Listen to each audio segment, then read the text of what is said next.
Hello guys, my name is James, please don't forget to subscribe to our channel. Kamala walks with renewed confidence in the hallowed lobbies of her high school at the start of Ms. Marvel episode 2. She acts all smooth, knowing that her powers make her the cool one. That is, until Zoe's interview about her experience goes viral on her account. She not only amasses 500k followers but also throws a party at her house to celebrate the fragility of life.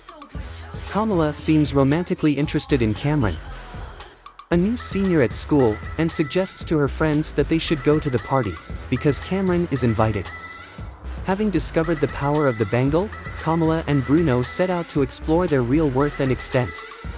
The pair thinks if Kamala can harness it with control, she can really be a superhero.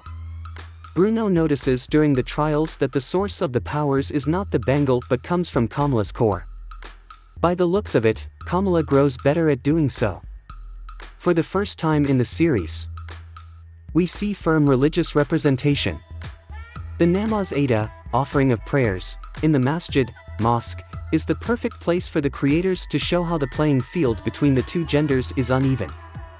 Male privilege is a defiant constituent of the religion, and it is shown through the unevenness in the physical structure of the buildings on the men's and women's sides. When Kamala suggests that Nakia run for the mosque board, she cheekily replies, "Do I look like a 90-year-old man to you?" Muniba seems to have come on a neutral ground with her daughter about the sneaking out. She even grants her permission to go to Zoe's party. I know there is a strong overlap in the cultures of Pakistan and its illustrious, noisy neighbors, but Ms. Marvel is also using the latest Bollywood songs as background score.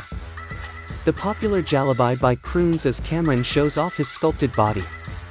His antics of jumping from the top of the house into the pool get everyone's attention, including Kamala's.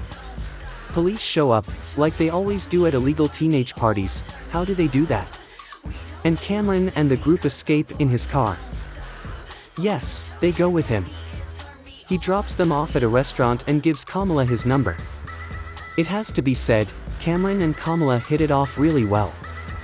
If you ask me, there is a 99.9% probability of it converting into a teen romance for the foreseeable future. I am not sure how comfortable Bruno would be with that, not too much, as it seemed from his reactions in the car ride. Optimistic butterflies emerge as Kamala cannot shrug off her meeting. She is even meeting Cameron for a driving lesson. Come Monday, though, Kamala's nose starts glowing and barely stops in class. Meanwhile, Bruno has great news from the counselor. He has gotten into the early immersion program at Caltech University. But Bruno is a bit hesitant due to leaving Kamala, most probably. The KS go on a date to the same place that Amir and his fiancée go. Cameron handles the situation by calling himself a cousin of theirs from Uncle Chaudhary. A sensitive discussion at the Khan's household gives way to another deeply emotional aspect of India and Pakistan's shared history and culture surface, the partition. Sana, Muniba's mother, got separated from her mother, Aisha, during the partition. This separation mirrors the fate of millions who became victims of the chaos of those dark days. Although it is just mentioned in passing, full marks to Bisha Ali for making the show really inclusive. Kamala, during dinner, has a seizure kind of attack, wherein she sees a figure emerge at the precipice of a kind of blast of energy. It is the same one that makes up her powers. After regaining conscience, Kamala phones Sana and discovers that the bangle actually belonged to Asham, who disappeared in the above story. A new lead for her to follow.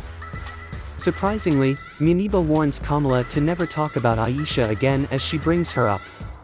It is Eid and the celebrations are in full flow in the house.